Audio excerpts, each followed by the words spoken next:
Welcome to today's presentation.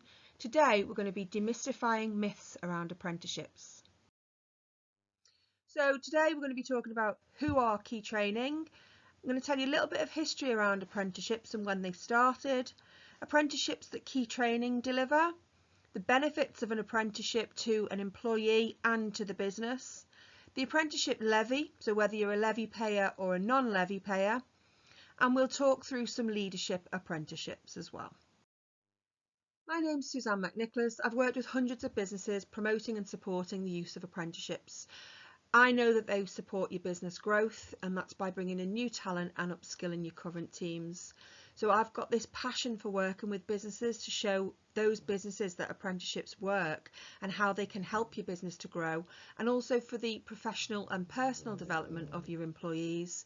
That's from school leavers right the way through to director level, and we'll talk a little bit more about the different levels in some of the following slides. I'll support from initial inquiry, so when a lead comes through to me, I will support the business right from start to finish. So whether you're employing an apprentice or whether you are upskilling, I will run through the requirements and the criteria around that. Also, the application for any local or government grants and funding for the training, so you'll be guided through that entire process. And I mentioned before about levy matchmaking. I can support your access for funding through the levy matchmaking if you're not covered by the government funding, and I can also support levy paying businesses as well.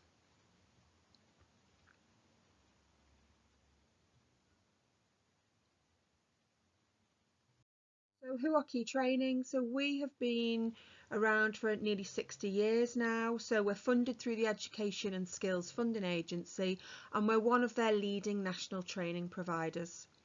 So we've recently moved more to fully remote working, and that's for all of our apprenticeships. So there's been slight changes in the rules. So it's a 6-hour requirement per week for online learning. So that's the off-the-job element of apprenticeships. There's some great companies that we work with. As an example of some of the businesses, we really do cover off all sectors across England.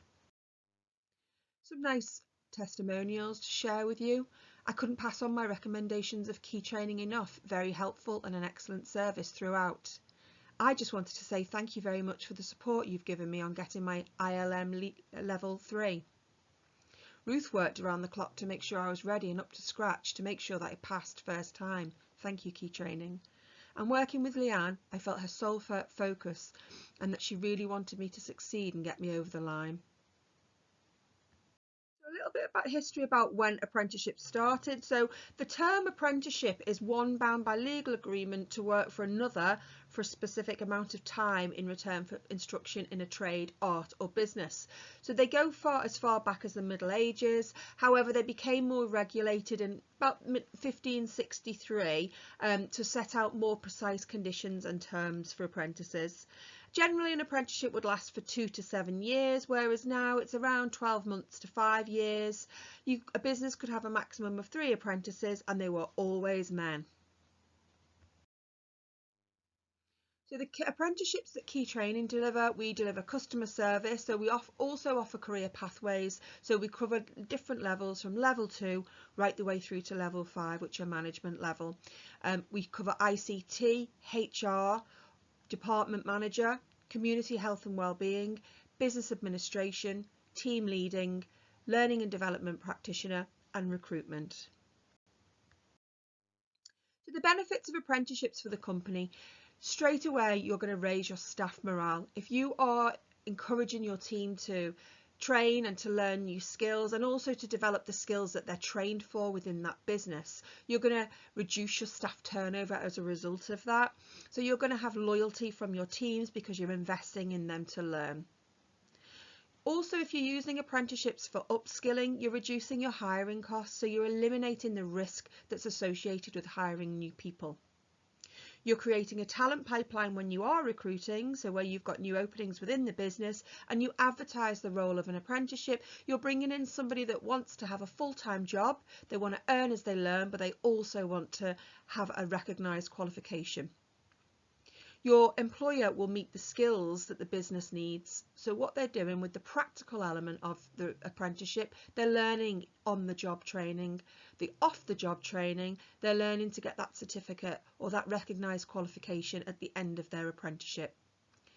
Apprenticeships also improve your company image. If you are a business that's advertising that you support apprenticeships, other businesses are more likely to want to come and work with you.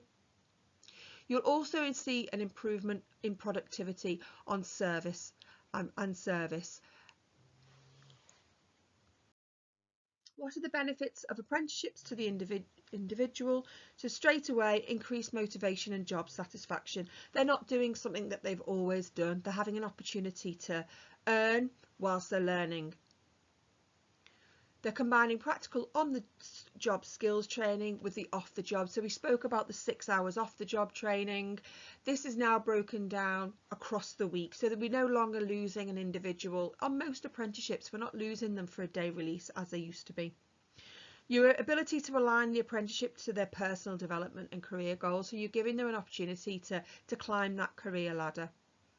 And also the training and the learning can be scheduled around work and home life. I mentioned before about the different levels. So the entry level is from level 2 and they go right the way through to master's degree equivalent, which is a level 7.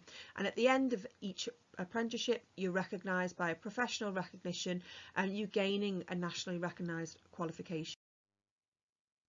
What is the levy and how does it work? So the apprenticeship levy was introduced by the government in 2017 to help bridge the skills gap, and that was by encouraging more businesses to invest in future talent. So it's a form of tax and it's applied to all businesses that have an annual wage bill of over £3 million. So of that wage bill, the government asks them to put 0.5% aside, and that is to fund their apprentices training.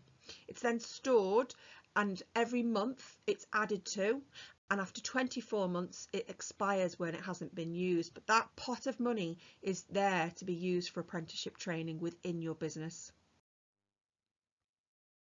So if you're the levy paying business, your funds do expire after 24 months. So if you're not spending your levy, it will go back into central government. So as a training provider, we can help you to spend that money. We'll advertise vacancies for you and help you to recruit.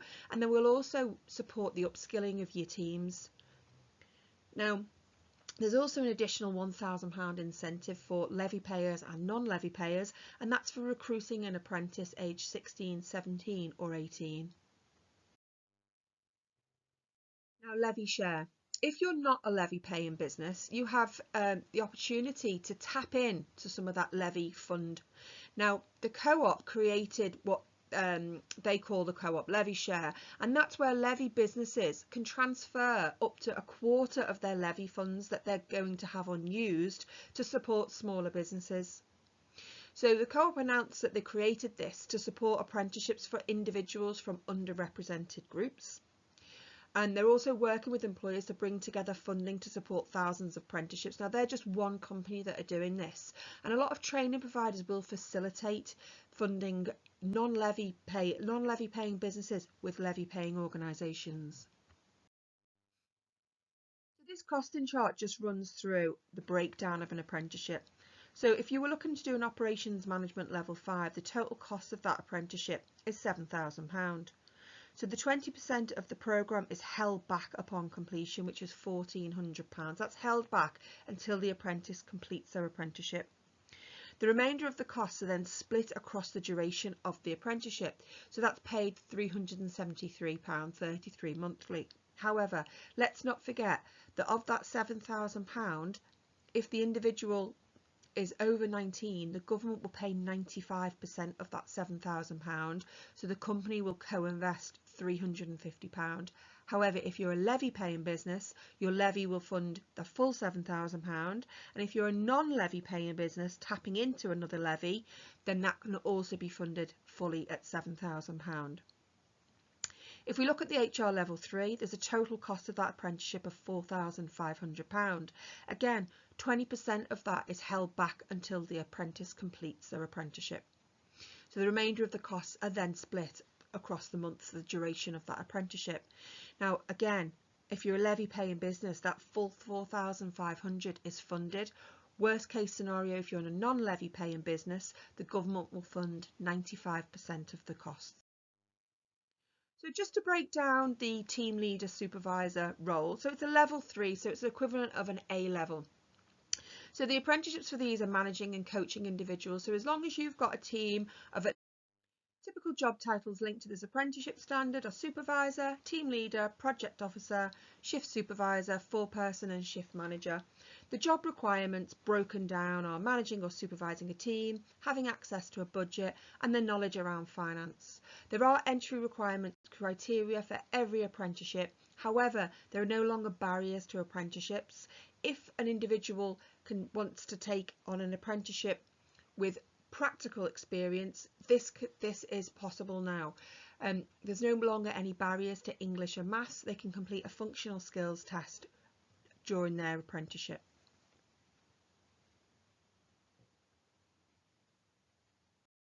So typically this apprenticeship will take about 13 months and there's always an endpoint assessment at the end, so that will generally take 4 months, and that's getting you to the point where you will be assessed at the end of that apprenticeship.